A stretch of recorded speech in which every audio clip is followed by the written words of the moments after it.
Hey everybody, it's Jason from the Texas Gun Vault, and once again I'm coming to you with another range report. And in today's range report, we're going to be going back to my roots as the Fort Worth Colt guy and reviewing a Colt Revolver. In fact, this is one of the classics from the Snake series.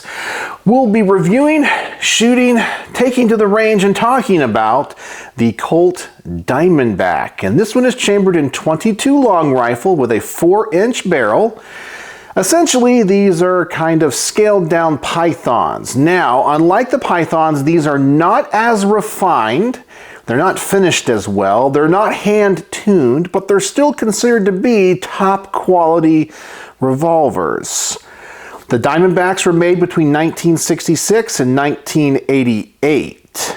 So that is what we're looking at today. And I know that in general, I review semi-auto, more tactical firearms, and revolvers really are not my forte.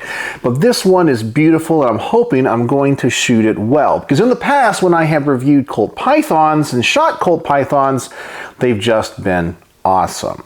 But before we get into the things that I like and don't like about this revolver, as always, I want to thank the people that make these videos possible. First and foremost is the owner of this very beautiful revolver. He's a local fan and subscriber, and his name is Jack. In fact, he's the second person named Jack to lend guns to the channel, so I affectionately call him Jack number 2. So thank you again, Jack. I always want to thank my Patreons, because through their monthly donations and support, they help keep the lights on around here, and I couldn't do this without them. And if you guys want to join my Patreon for as little as $1 a month, there is a link in the description below, and you get to see all of these videos early. And as always, I want to thank my primary sponsor, because he provides all of the ammunition for these range reports and thus makes them financially feasible for me, my good friend Mark from Brownworks. And here we are today reviewing a classic Colt Revolver, a gun made of blued steel and wood grips. And I know you love these guns because you're here watching this video, and most likely you have a great collection yourself. Maybe you have a Colt 1911, a Beretta 92, a CZ75, or a Browning High Power, or maybe some revolvers, and you're in the market for a set of high quality custom grips to make them unique and one of a kind. Well, I have the perfect grip company for you. Brownworks. Brownworks is a custom grip company making a wide variety of grips for a wide variety of firearms out of a wide variety of exotic woods and materials. Mark is an artist. He's a craftsman. He's always coming up with new and innovative features to add to his grip, such as applying exotic materials like snake skin and alligator skin. He can custom engrave logos, textures. He can make his own laminate woods and even finish these grips in a wide variety of colors. So I'm going to put a link to his website in the comment section below, as well as a coupon code for 10% off your first order. So please go check out his website, see everything he has to offer, and when you place that order for that set of custom grips, please tell him the Texas Gun Vault sent you. Alright, so once again, let's talk about the beautiful revolver we have on the table tonight, the Colt Diamondback. This one has a 4-inch barrel chambered in .22 long rifle. They did offer these in .38 special. They came in 3 barrel lengths, 2 1/4, 4-inch, and 6-inch. They are built off of the D frame, not the I frame, which was the Python. And essentially it is a scaled down Python. It's not as refined or hand tuned. And an interesting fact about the Colt Diamondbacks is Saddam Hussein was a huge collector of Colt Diamondbacks. It's my understanding he had quite a collection of them. There was something about these revolvers that he absolutely loved. But these are just classic Colt firearms, and they are collectible by everybody that loves the Colt manufacturing company. So as always, I want to talk about the things that I like and don't like about these guns before taking them to the range. And I always want to start with the positive first. And I think the best thing about this gun is that it is a Colt. Colt, for some reason, just has that special place in my heart. The first guns that I truly fell in love with were Colt 1911s. And when I investigated the history of the company, there was just something about that company that stood out to me. And I think it's because the history of Colt manufacturing and the history of the United States just go hand in hand. And The history of the United States, and really human history in general, is told through the barrel of a gun. And Colt has been there on our side for a long time. And I know some people think that their quality has waned, and I understand people have had problems with them over the years. But for me, Colt is just a classic company, and there's something about their designs that I find aesthetically pleasing, mixed with the military history. It is just my favorite company, and it's really cool to get to review one of these classic revolvers. But now let's talk about some of the aesthetics of this revolver. And something that everyone loves about the Snake series revolvers is the vented rib up here on top. It just looks really, really nice. I don't think it serves any purpose. It just looks really cool. Everyone loves those on the Pythons. I also like the fact this gun has the 4-inch barrel. In my opinion, it's the perfect barrel length for a revolver. Either 3-inch or 4-inch. Go any shorter than that, I just don't shoot them very well, and any longer they become too front heavy. I'm also a big fan of the Colt cylinder release design. Unlike Smith & Wesson's where you push forward, for me it's very logical to pull the latch back to open the cylinder. I've always felt that was a better design choice, and it's just more logical, and it's very easy to get to. Now, the other thing that I mentioned about this is that it is not as refined and finished as well as the Python. However, I find the finishes on these Diamondbacks to be very nice. No, it is not a Colt Royal Blue, but they do a really nice job, and I think for this basic bluing, it looks better than many of the competitors of that era, even Smith & Wesson. I also like the grips of the classic Colts better than the Smith & Wesson. Something about the angle and the design of these just fit my hand better. One of the reasons I don't think I shoot many revolvers well is the grip design. But when it comes to Colts, as I said, it could be the shape, the width, the texturing. There's something about them that just fit in my hand better than classic Smith & Wessons. Colts just have the best feel when it comes to a revolver for me. Now, being a classic Colt revolver, these are known to have exceptionally nice triggers. So what I want to do is adjust the camera. I want to get out the Lyman trigger pull weight gauge, and I want to show you what this trigger is all about. So let me do that now. Alright, so let's talk about the trigger in this Colt Diamondback revolver. And I already know there's some people frantically typing in the comment section, "Jason, you can't safely dry fire that, don't do it." Well, I already got that covered.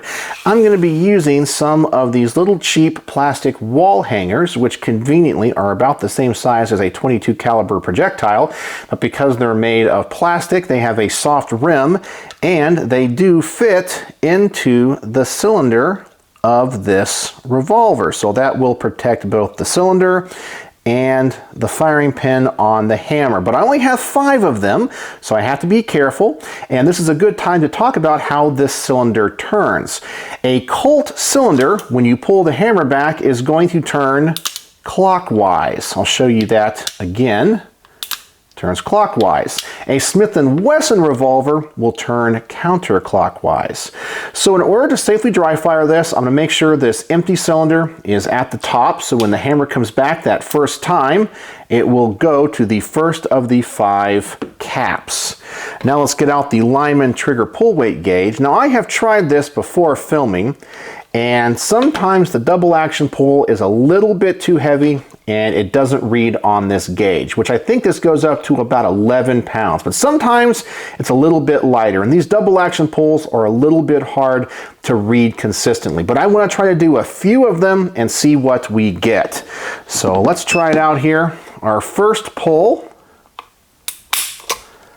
9 pounds, 6.9 ounces. 9 pounds, 11.4 ounces. 9 pounds, 1.7 ounces. 8 pounds, 11.5 ounces. And finally, 9 pounds, 10.7 ounces. So a pretty darn heavy double action pull, but it's not too heavy, and I can tell you it is very, very smooth. Now let me adjust that cylinder, put that empty one back at the top again. And now let's try this in single action. Let me go ahead and clear the averages. And here we go for the first pull. 2 pounds, 11.9 ounces.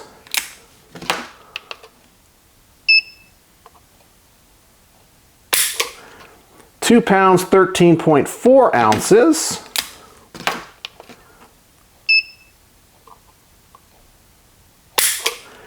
3 pounds, 2.1 ounces.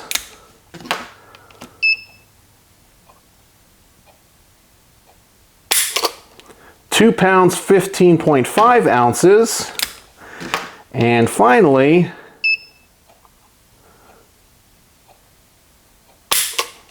2 pounds, 13.0 ounces, which gives us an average of 2 pounds, 14.4 ounces on the single action side. And I may not have shown you the double action average. I think it was probably going to be in about the 9.5 to about 9 pounds, 7 ounces, somewhere in that area.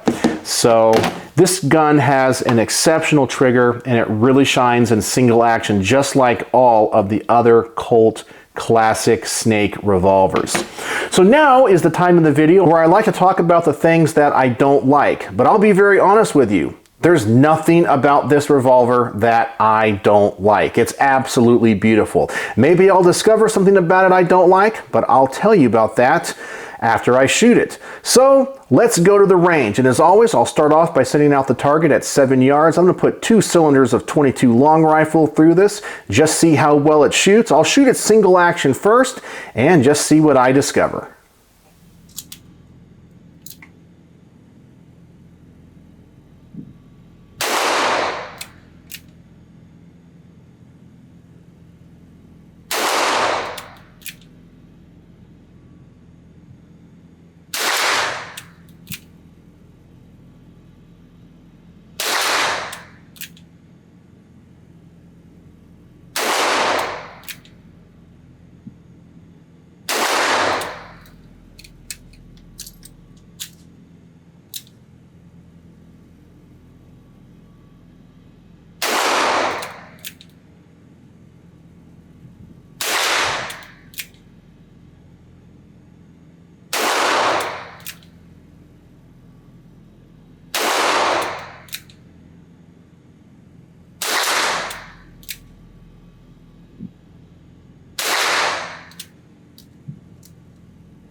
And simply wow. For me, this revolver is incredibly accurate. The trigger is amazing, and I normally don't shoot revolvers this well. This experience reminds me of the very first time I ever shot a Colt Python. I shot it so well, I thought, hey, I can actually be good at shooting revolvers. And then I shot other brands and I was terrible at them. But Colt revolvers have just always performed that well for me. And this is bringing back some great memories. All right, so the next test I want to do is double the distance on this target, put 2 more cylinders through this, and just see if this accuracy continues. I definitely hope it does.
All right, so I was not as happy with that one. That group definitely opened up. But I will say, I think I was getting a little bit cocky and I was rushing my shots. But I do know I need to adjust these sights. And that's another thing about these old Colt revolvers I like, is you can adjust them for elevation and windage. So that's definitely what I'm going to do now before doing the next test. And the next test, of course, as you guys know from all of my range reports, is the bench rest test. I want to try to take as much of the human element out of the equation as possible. So I'm going to set the target at about 20 or 25 yards. I'm going to go for the center on this silhouette, put 2 more cylinders through it, and hopefully after adjusting the sights, I'm going to get a tight group. And I am going to take my time. So let's go back to the range.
And that is exactly what I was hoping for. It actually took me a little bit to get those sights dialed in, but man, is this revolver accurate for me. The trigger is simply awesome, and I do not shoot revolvers this well. Now, I'm sure at 25 yards, some people can shoot them even better, but for me, that group is absolutely outstanding.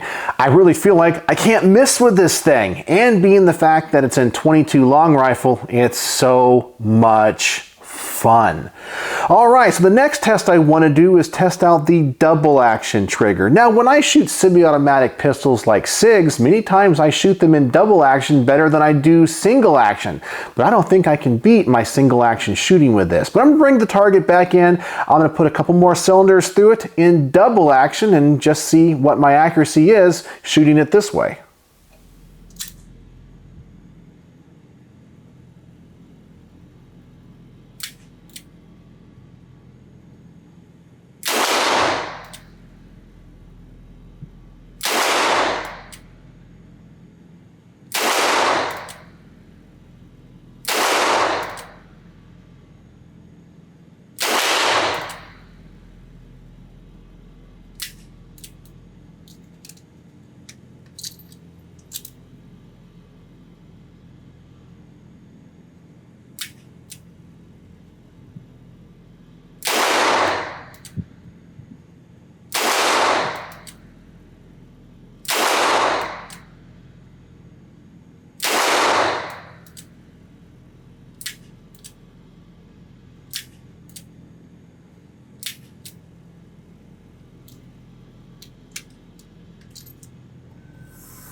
And before we can talk about how accurate this revolver is in double action and its performance, we need to talk about ammunition. As you saw, I had a few rounds not go off, and that is just something that goes along with 22 long rifle. But I want to give you a little bit of inside baseball when it comes to the footage you just saw. I have a whole bunch of Armscore 22 long rifle, and I normally can't use it because it's loaded so inconsistently, and I always have these issues with the primers never going off, so I can't use them in semi-automatic firearms. And I thought this would be the perfect gun to try this stuff out with and use some of it, because I do have double strike capability when the cylinder comes back around, and hopefully I'll be able to get all 6 shots off. But alas, that was not the case. And the warning I want to give people is, if you ever see Armscore 22 long rifle, don't buy it. It does not work, either in revolvers, bolt-action rifles, or semi-auto pistols. I've had so much problems with that particular brand.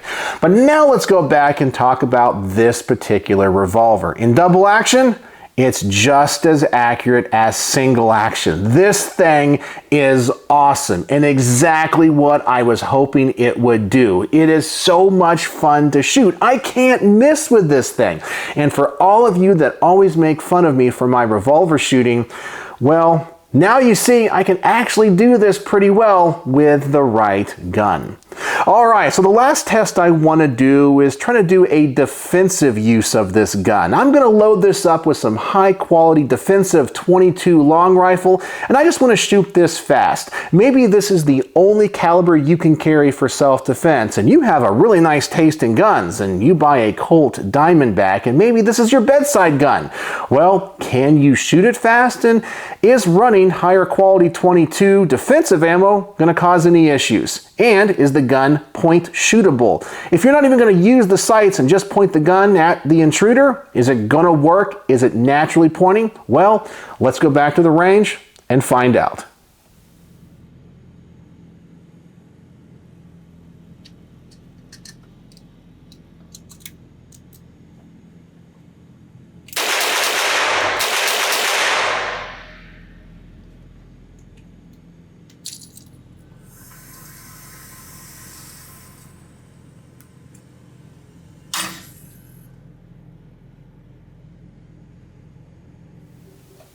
And I think the answer to all the questions I asked is yes, this gun can do it.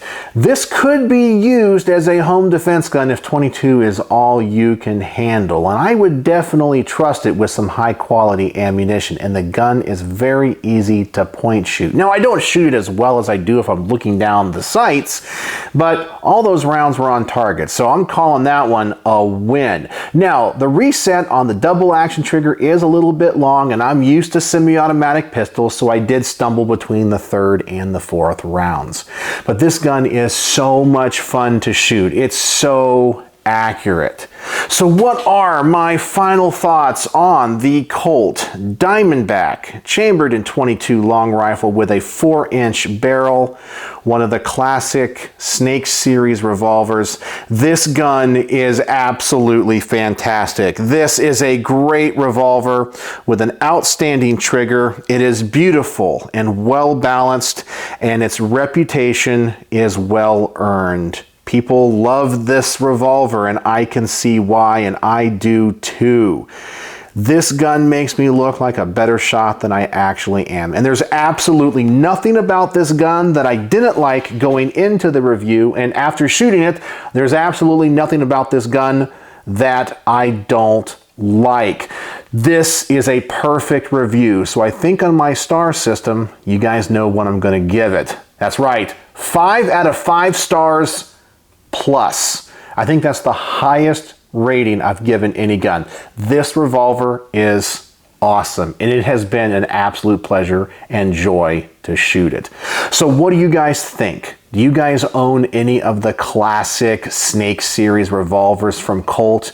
Do you love them as much as I do? Do you shoot them better than their competitors? Because I know I do, and this Diamondback is outstanding. So let me know in the comment section below. And as always, thanks for watching. And hopefully I'll get it to work, but